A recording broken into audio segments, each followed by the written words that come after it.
Hi, welcome. My name is Rahul Rohila and I'm a BTech from Delhi College of Engineering with more than 4 years of experience in teaching. I have taught students who have cleared various exams like Olympiads, NTSC exams and also students who have got really good percentage in their board exams.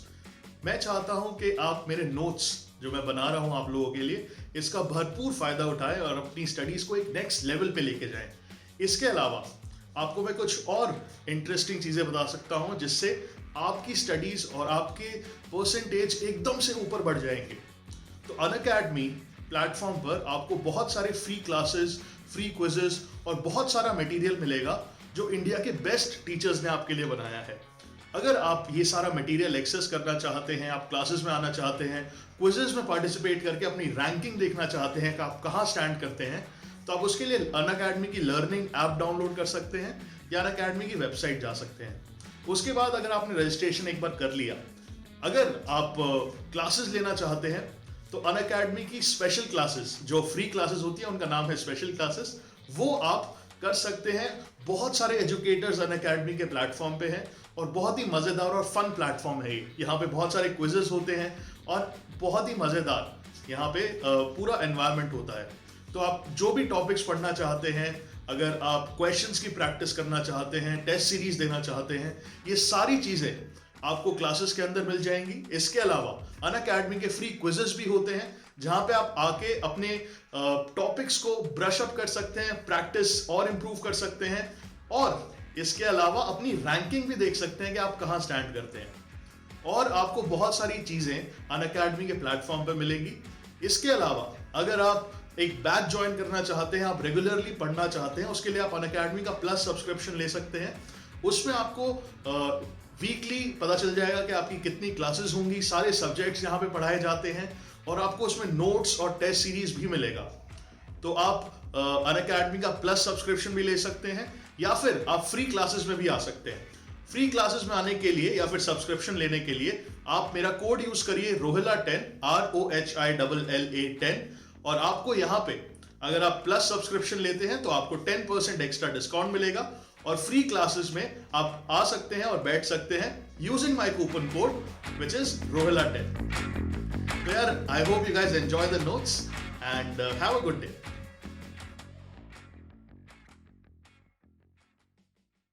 Hi guys, welcome to another video. कैसे हैं आप लोग? So today we are going to discuss a new chapter, Lines and Angles, one of my favorite chapters. I have sweet memories of this chapter and let's start off with this. A very simple and amazing chapter though. चलो भाई शुरू करते हैं। तो सबसे पहले आपको lines and angles में बेसिक डेफिनेशंस ज्योमेट्री की पता होनी चाहिए, है ना? तो एक बार ये सारी बेसिक टर्म्स डिस्कस कर लेते हैं। तो सबसे पहले let's talk about a line. तो लाइन क्या है यार? बेसिकली अगर मैं बहुत सारे पॉइंट्स ले लूं और उन सबको ज्वाइन कर दूं और तो सेट ऑफ इनफाइनाइट पॉइंट्स को मैं एक लाइन बोल सकता हूं, है ना? Something which does not have breadth, only length, and it does not have a and point, खत्म नहीं होती, it's infinite. So that is the line, है ना? Simple concept. You can denote it like AB और you can denote the line with like line L। फिर वहां से आता है भाई लाइन सेगमेंट। लाइन सेगमेंट क्या होता है यार? बेसिकली अगर मैं एक लाइन लूं और उसका एक थोड़ा सा पार्ट ले लूं, a part of a line is basically a line segment, ठीक है? So line segment will have two end points, something like this, तो it's a part of a line. फिर आ जाता है भाई रे, है ना? रे क्या होता है? जैसे हम सन रेज बोलते हैं, तो रेज बेसिकली होती है जिनका एक एंड पॉइंट होता है, एक सोर्स होता है और वहां से वो इनफाइनाइट निकलती हैं। जैसे सन रेज, सन के अंदर से रेज निकलती हैं, तो सन इज द स्टार्टिंग पॉइंट और वहां से इनफाइनाइट एक डायरेक्शन में चलती रहती है। फिर उसके बाद आता है व्हाट इज कोलिनियर पॉइंट्स। तो कोलिनियर पॉइंट्स क्या होते हैं यार? बेसिकली अगर 3 या 3 से ज्यादा पॉइंट्स अगर मैं लूं और वो तीनों पॉइंट्स या 3 से ज्यादा पॉइंट्स एक लाइन के ऊपर लाई करें तो उनको बोलते हैं हम collinear points. Very simple definitions, है ना? बहुत ही आसान है एंड आई होप आप सबको समझ आ गया होगा ये सारी चीजें, ठीक है? Let's move ahead and let's talk more about the definition. उसके बाद आता है बेसिकली एंगल क्या होता है। तो भाई angle also is very simple, है ना. अगर मैं दो रेस को ले लूं और उन दोनों रेस का स्टार्टिंग पॉइंट सेम है, मतलब उनका एंड पॉइंट एक सेम है दोनों रेस का, और दोनों कोई डायरेक्शंस में निकल रही हैं, तो उनके बीच में जो चीज बनेगी उसको एंगल बोलेंगे, है ना. इंक्लिनेशन पहली रे की दूसरे के साथ जो होगा वो एक एंगल कहलाता है. ठीक है, समझ आया. तो very simple and I think you can understand it very well. तो ये पूरा मैंने डेफिनेशन आपके लिए लिख दिया है, तो अगर आपको अच्छे से लिखना है तो you can take a note of this, है ना. तो यहां पे हमारे पास एंगल बन गया. आपको ये भी याद रखना है कि जब भी आप एंगल बनाते हैं, एंगल का डायरेक्शन हमेशा क्या होता है, anti clockwise. Anti clockwise direction में आपको एंगल लेना है.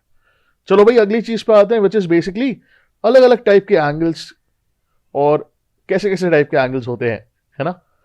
तो सबसे पहले will talk about acute angles. वो वाले एंगल्स जो 90 डिग्री से तो कम होते हैं, जीरो या तो जीरो से बड़े और 90 से छोटे, मतलब जीरो और 90 के बीच में जो एंगल्स होते हैं उनको हम बोलते हैं एक्यूट एंगल्स. ठीक है. फिर उसके बाद आ जाते हैं हमारे नेक्स्ट एंगल्स. अगले एंगल्स कौन से होंगे, ऑब्ट्यूज एंगल्स, है ना. अगले टाइप के जो हमारे एंगल्स होते हैं वो कैसे होते हैं, they are called obtuse angle and right angle. Right angle basically क्या होता है, 90 डिग्री का अगर एंगल होगा तो उसको राइट एंगल बोलेंगे. ठीक है, सिंपल है ना, it's very simple. Obtuse angle तो यू गाइस ऑलरेडी नो, है ना. कोई भी एंगल अगर वो 90 से तो बड़ा है लेकिन 180 से छोटा है, तो we will call that angle obtuse angle, है ना. 90 से बड़ा but you should consider it less than 180. If I take this angle Z, 90 से 180 के बीच में. फिर आ जाता है यार स्ट्रेट एंगल. स्ट्रेट एंगल क्या होता है, तो यार स्ट्रेट एंगल की अगर मैं बात करूं तो बेसिकली स्ट्रेट एंगल 180 डिग्री को बोलते हैं. मान लो अगर मेरे पास एक पॉइंट है, उस पॉइंट से दो रेज निकल रही हैं. एक रे मान लो नॉर्थ में और दूसरी साउथ में, ऑपोजिट डायरेक्शन में. मतलब एक रे अगर मैंने माना सीधी निकल रही है, तो एक उसकी जस्ट ऑपोजिट डायरेक्शन में अगर रे निकल रही है, तो उनके बीच में जो एंगल होगा वो होगा 180 डिग्री का, है ना. रिफ्लेक्स एंगल क्या होगा, रिफ्लेक्स एंगल बेसिकली अगर मैं एक नॉर्मल एंगल बनाऊं तो उसमें दो टाइप के एंगल बन सकते हैं, है ना. एक तो अंदर वाला और एक बाहर वाला. तो रिफ्लेक्स एंगल बेसिकली एक एंगल होता है जो 180 से तो बड़ा होता है लेकिन 360 से छोटा होता है. जैसे यहां पे अगर आप देखेंगे, हम तो यूजुअली अंदर वाला एंगल लेते हैं ना, लेकिन यहां पे अगर मैं बाहर वाला एंगल लूं, this angle is basically reflex angle, AOB. इसको मैं लिख सकता हूं कि भाई क्योंकि कंप्लीट रेवोल्यूशन इज 360 डिग्रीज, तो अगर मैं 360 में से अंदर वाला एंगल माइनस कर दूं तो मेरे पास रिफ्लेक्स एंगल AOB आ जाएगा, है ना. सिंपल. ओके. फिर यार इसके बाद आ जाता है कि भाई स्पेशल टाइप्स ऑफ एंगल्स कौन कौन से होते हैं. भाई स्पेशल एंगल्स एक बार देख लेते हैं. तो सबसे पहले आते हैं यार एडजेसेंट एंगल्स. भाई भाई, नेबर्स. तो ये एंगल्स एक दूसरे के पास होते हैं, they are very close to each other, है ना, एंड दे आर एडजेसेंट. तो एडजेसेंट अगर वो है तो उनको वो क्या प्रॉपर्टी शो करनी चाहिए, अगर दो एंगल एडजेसेंट एंगल्स हैं तो उनका वर्टेक्स, मतलब दोनों एक ही पॉइंट से स्टार्ट हो रहे होंगे, they will have a common vertex. They will also have a common arm, मतलब उनके बीच में एक लाइन, एक रे कॉमन होगी.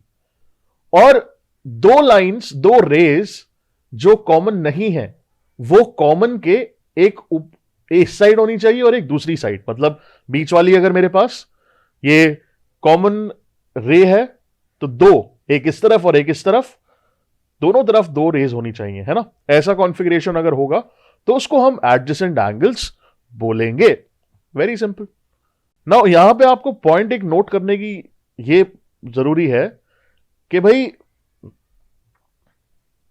अगर मेरे पास कोई भी एक रे होती है और वो एक लाइन के ऊपर है, ठीक है, मान लो मेरे पास एक लाइन है, लाइन के ऊपर मैंने कोई एक रे बना दी, ठीक है, तो वहां पे फिर मेरे को दो एंगल्स दिखेंगे, है ना. मुझे क्या दिखेंगे, दो एंगल्स. तो वो दोनों angles they are called linear pair of angles और उनका सम क्या होता है, 180 डिग्री होता है. They are supplementary. ठीक है, इसके बाद मैं आपको एक और पॉइंट बता देता हूं।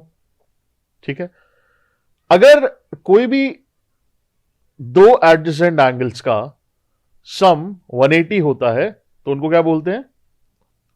उनको बोलते हैं linear pair of angles. Simple है, I think you will understand this. तो पॉइंट नंबर 2 बेसिकली कह रहा है कि if the sum of two adjacent angles is 180 degree then the non common arm of the angles are in a straight line, है ना। मतलब ये दो, अगर जो ये दो रेज हैं निकल रही हैं, उन दोनों की डायरेक्शन ऑपोजिट होगी, आपको ये भी ध्यान में रखना है। इसके बाद आता है भाई linear pair of angles. Linear pair मैंने आपको पहले भी बताया था। लीनियर पेयर ऑफ एंगल्स क्या होते हैं? वो वाले एंगल्स जो एडजेसेंट भी होते हैं और वो सप्लीमेंट्री भी होते हैं। सप्लीमेंट्री क्या होता है सर?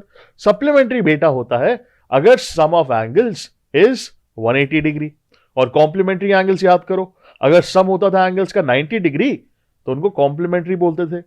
अब लीनियर पेयर ऑफ एंगल्स क्या होता है बेसिकली, एक बार ये भी देख लेते हैं। तो मान लो अगर मेरे पास एक लाइन है और उस लाइन के ऊपर मैंने एक रे बनाई, तो अगर मैंने एक रे बनाई एक लाइन के ऊपर तो वहां पे मुझे दो एंगल्स दिखेंगे, है ना। तो वो दोनों एंगल्स होंगे लीनियर पेयर। लीनियर पेयर को आपको कैसे आइडेंटिफाई करना है? आपको स्ट्रेट लाइन ढूंढनी है। अगर वहां पे स्ट्रेट लाइन मिल रही है आपको तो वहां पे लीनियर पेयर ऑफ एंगल्स मिलने की पॉसिबिलिटी बढ़ जाती है, जैसे यहां पे, है ना। तो एडजेसेंट एंगल्स जो सप्लीमेंट्री होते हैं वो क्या होते हैं? They are called linear pair of angles. Clear है, समझ आ गया। इसके बाद आता है यार वर्टिकली ऑपोजिट एंगल्स। अब ये वर्टिकली ऑपोजिट एंगल्स क्या होते हैं? वर्टिकली ऑपोजिट एंगल्स बेसिकली, अगर मान लो मैंने दो लाइंस बनाई, ठीक है, दो लाइंस इंटरसेक्ट कर रही हैं एक पॉइंट पे, है ना, तो आमने सामने आपको एंगल्स मिलेंगे। मिलेंगे कि नहीं मिलेंगे? दो लाइंस को अगर मैंने इंटरसेक्ट करा दिया तो भाई आमने सामने मुझे एंगल्स मिलेंगे, चार एंगल्स वहां मिलेंगे। तो वर्टिकली ऑपोजिट एंगल्स कौन से होते हैं? जो आमने सामने होते हैं, ठीक है, जो एक दूसरे को फेस करते हैं और वो हमेशा इक्वल होते हैं, है ना। इनके प्रूफ्स वगैरह बहुत सिंपल है बेटा। अगर आपको प्रूफ देखना है तो जस्ट ओपन योर एनसीईआरटी, वहां पे इन सारे एंगल्स का प्रूफ दिया हुआ है। जैसे यहां पे angle AO C is equal to angle BOD and angle AOD is equal to angle BOC। तो भाई ये क्या होंगे? Vertically opposite angles. ठीक है, समझ आ गया। तो यही सिंपल सी कहानी थी, दास्तां थी वर्टिकली ऑपोजिट एंगल्स की। अब आते हैं पैरेलल लाइंस और इंटरसेक्टिंग लाइंस के बारे में जानने के लिए। तो यार पैरेलल लाइंस और इंटरसेक्टिंग लाइंस क्या होते हैं? अगर दो लाइंस आपस में कभी ना मिले, हमेशा जुदा रहे, कभी इंटरसेक्ट ना करें जिंदगी में, तो उनको हम पैरेलल लाइंस बोलते हैं। और अगर दो लाइंस कभी फुर्सत में मिल जाएं या फिर कभी भी मिल जाए तो वो कैसी लाइंस होगी? Intersecting lines. ट्रांसवर्सल क्या होती है? ट्रांसवर्सल एक लाइन होती है जो दो लाइंस को इंटरसेक्ट कर रही होती है कहीं पे, उसको हम ट्रांसवर्सल बोलते हैं। तो अगर मैं एक स्पेशल केस लूं यहां पे, मान लो मैंने दो पैरेलल लाइंस ली, ठीक है, फिर मैंने क्या किया? मैंने एक ट्रांसवर्सल बनाई। तो ठीक है भाई, एक लाइन बनाई जो दोनों लाइंस को इंटरसेक्ट कर रही है, तो यहां पे मेरे को कुछ कुछ एंगल्स मिलेंगे। ठीक है, तो सबसे पहले मैं बात करता हूं एक्सटीरियर एंगल्स की। ठीक है, कौन से एक्सटीरियर एंगल? जैसे मान लो एंगल 2 एंड एंगल 7, इनको बोलते हैं ऑल्टरनेट एक्सटीरियर एंगल्स, और ये हमेशा इक्वल होते हैं। तो मतलब 2 7 के बराबर होगा, 1 6 के बराबर होगा, है ना। फिर आ जाते हैं ऑल्टरनेट इंटीरियर एंगल्स। कौन से भाई ऑल्टरनेट इंटीरियर एंगल्स? तो एंगल 3 बराबर किसके साथ होगा? एंगल 8 के साथ। और एंगल 4 किसके साथ होगा? इक्वल एंगल 5 के साथ। They are alternate interior angles. फिर आ जाता है भाई corresponding angles. Angle 2 and angle 5 are corresponding, तो वो भी इक्वल होंगे। Angle 3 and angle 6 are corresponding, 1 and 8 and 4 and 7। ठीक है, और उसके बाद आ जाता है को इंटीरियर एंगल्स। को इंटीरियर एंगल्स आर सप्लीमेंट्री। ठीक है, समझ आ गया। अब इसके बाद यार एक दो थियरम्स है, वो भी डिस्कस कर लेते हैं ना। सबसे पहली थियरम जो यहां पे है, जो आपको पता होनी चाहिए, बहुत ही सिंपल सी, कि भाई अगर मेरे पास एक ट्रायंगल है, उस ट्रायंगल के अंदर 3 एंगल्स बनेंगे, तो उन 3 एंगल्स का सम हमेशा क्या होता है? 180 होता है ना। याद रखना, 3 एंगल्स का सम हमेशा क्या होगा? 180। ठीक है, और फिर एक और प्रॉपर्टी है एक्सटीरियर एंगल की, है ना। अगर मैं एक ट्राइंगल बनाऊं और एक साइड को मैं एक्सटेंड कर दूं, एक साइड को मैंने क्या किया, आगे ले गया, मैं एक्सटेंड कर दिया, तो वहां पे जो बाहर वाला एक्सटीरियर एंगल बनेगा ना, तो वो एक्सटीरियर एंगल पता है किसके बराबर होगा?